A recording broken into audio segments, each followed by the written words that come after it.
OTT की दुनिया में जहां बड़े बजट और वॉर की खबरें छाई हुई हैं, वहीं एक शांत लेकिन दमदार वेब सीरीज जैस सिटी धीरे धीरे लोगों का दिल जीत रही है।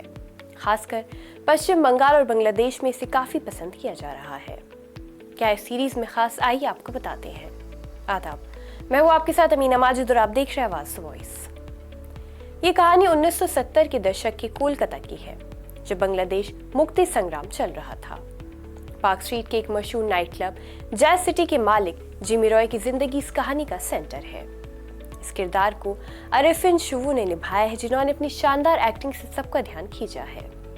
जिमी एक आम बिजनेसमैन होते हैं जिसे राजनीति से कोई मतलब नहीं होता, लेकिन हालात उन्हें जासूसी और विद्रोह की दुनिया में धकेल देते हैं। कहानी तब मोड़ लेती है जब 3 बांग्लादेशी स्टूडेंट पाकिस्तानी सेना से बचकर भागते हुए जिमी के पास पहुंचते हैं।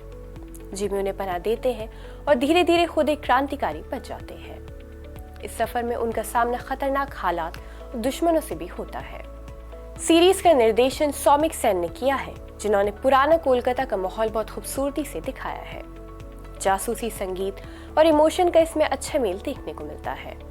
क्लब की सिंगर पामेला और जिमी की प्रेमिका शीला जैसे किरदार कहानी को और गहराई देते हैं। हालांकि सीरीज की शुरुआत थोड़ी धीमी है और कुछ जगहों पर कहानी बिखरी हुई लगती है, लेकिन विजुअल इफेक्ट्स और डायलॉग्स भी और बेहतर हो सकते थे।